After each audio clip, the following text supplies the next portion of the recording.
Evelyn to Philip, June 8th, 1944. My darling, today was a very tiring one for me, but I'm very happy. Yes, dear, 2 of your letters came through, those of May 17 and 18, the former with the $10 enclosure. I'm surprised you sent it along as you did and that it got through. I was very surprised, to put it mildly. I'm very happy that the packages got through. Next time I'll wrap them better. I haven't sent off any packages since I sent off the one with the pictures and the peanut chews. I'm not going to send off any till I hear from you. Don't worry, honey, I'll make up for lost time when I do start sending them again. When I say hear from you, I mean till shortly after D-Day, so I can be sure of your correct address and of whether or not you have moved. I think your suggestion as to the disposal of the $10 is very nice, but would you mind very much if we save it till you can accompany us? No one seems to be in much of a going-out mood, what with Seymour going into the Navy tomorrow and Goldie about to pop. In your letter of May 18th, you say if I cut my hair so much as an inch, you'll give me the same dose I hand out to Adele when she's bad. Wouldn't mind taking that licking right now. No, dear, don't worry. I shall not cut my hair. And now for why I'm so tired. As I told you yesterday, Goldstein's put a pair of shoes away for me. So I took Adele down to try them.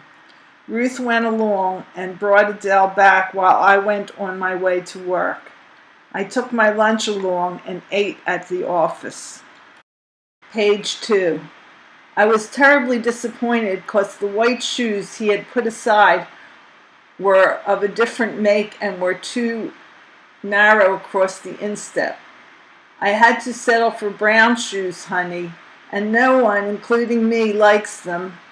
However, that does not detract from the fact that they were good shoes, well made, and that her walking has improved noticeably in just one day. The fellow at the shop told me that he is expecting a few pairs of white buckskin in about the first week of July, so I'll try to get her another pair then, for dress. The brown shoes are a pleasure, honey, because they look neat and don't have to be cleaned twice a day. They are a 6.5D and cost $3.50. Adele is a good girl going down, and Ruth reports that she slept all the way back. I carried Adele to 5th Street to save time, and Ruth carried her from 8th and South to 10th and South. I boarded the 47 trolley with her at 9th and South and bought an exchange for the Market Street trolley. I was 15 minutes late for work, but Mr. Bellet didn't mind. Nor did he mind that my dad brought me in a large container of hot chocolate and some cough drops. Both Adele and I awoke with colds in the morning, and I hesitated about taking her downtown, but the fellow refused to hold the shoes for me, and I simply could not wait any longer. That's what made me so tired. My resistance is good, though, and I'll throw it off in no time. Same goes for Adele. Mr. Bellet isn't a bit strict. In fact, he sometimes sits and talks to me. The job is easy and will be easier once I get on to the work. I feel wonderful when I get home. Not at all tired. This evening we have company for dinner. Ray and Mickey. Ray brought Adele a half-dozen lollipops and a lot of chocolate squares. Adele sat and sucked a lollipop for about a half hour. She loved it and got all stuck up, if you know what I mean. I also learned that the girls have bought Adele a birthday gift long in advance of her 2nd birthday. Page 3, a doll.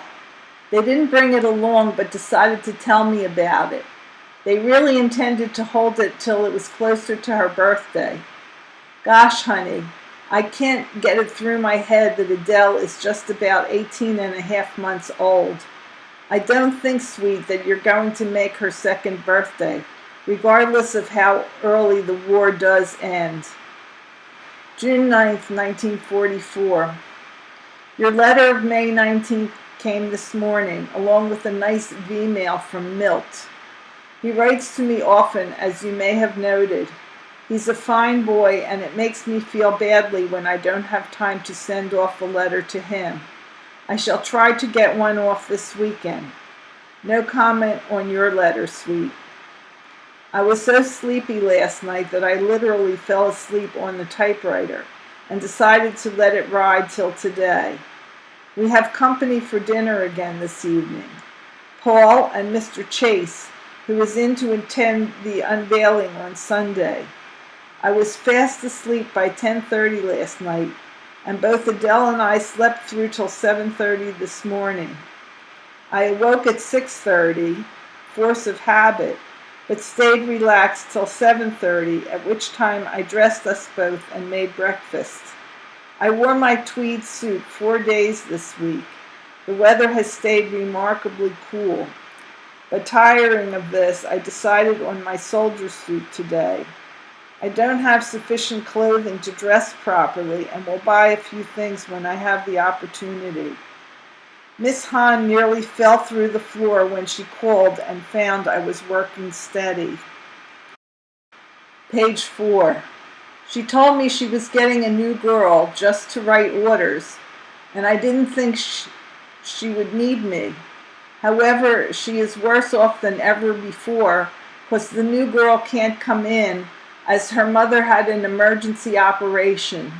She begged me to come in, so I'm giving her a break, and I'm going in to her place for a short while tomorrow. I have to work for Bellet in the morning from 9 to 1, and after lunch I'll go direct to Miss Hahn's for a few hours. Her sister is terribly ill, too, and she is entirely helpless. I'm a jerk sometimes, but I do feel sorry for her, and as long as I have Sunday off, I guess it won't kill me. I don't feel half as tired now as I did when I was at home all day.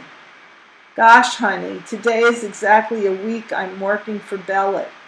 Today, for instance, I was finished working, at 4:30, at which time Mr. Bellet left and his son, the bookkeeper, and myself indulged in some interesting conversation. The bookkeeper is not German, as I first thought. He is Austrian and has only been in this country a few years. He doesn't like Philadelphia weather or its dirt. I agreed with him on both scores. George, Mr. B's son, drove my dad and I home this evening. Seymour was supposed to leave at 1 p.m., but the time was extended to 11:30 this evening, giving him another day. Goldie feels wonderful, so I guess the baby isn't due just yet. I guess she'll hold out a few more days. There isn't much else to say, baby, except that I'm unspeakably happy now that the mail is coming through regularly. I love you dearly, my darling Phil, and each day brings us closer together and closer to the attainment of our dearest wishes. I feel good knowing that I'm doing all I can to make our reunion a good one, both mentally, physically, and financially. I didn't feel that way before.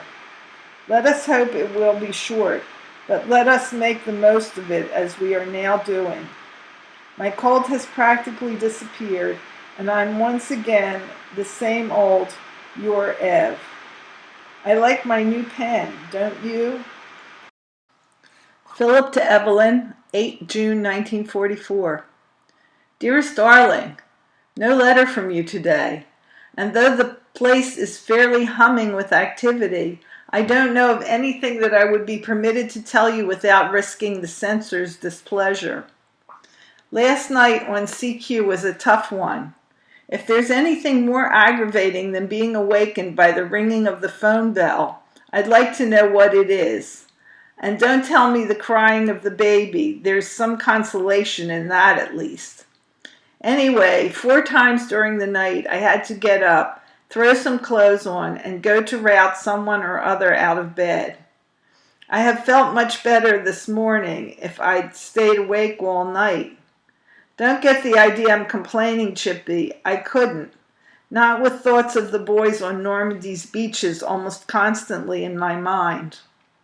I'm merely relating what yours very lovingly has been doing since last writing. After all, one must have something to write about. Forgot to tell you that night before last I saw you in a dream, more plainly than it has ever been my pleasure to see you thus. Page 2, heretofore. You were wearing the black jersey with white collar with the yellow flowers, just as you are in the picture on my chifforobe. When I awoke, I realized with regret that I had failed to retain the details. Only the image of you remained. Last night I saw you again, sweet, only this time you didn't wear anything, and the details were vivid and excitingly fresh in my mind when I awoke. I don't have to elaborate on the details. We've lived them hundreds of times. Need I say more?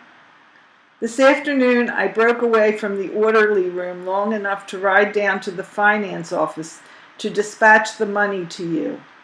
Remember, baby, it's for the pumpkin's shoes and your dress. Wear them well, my darlings.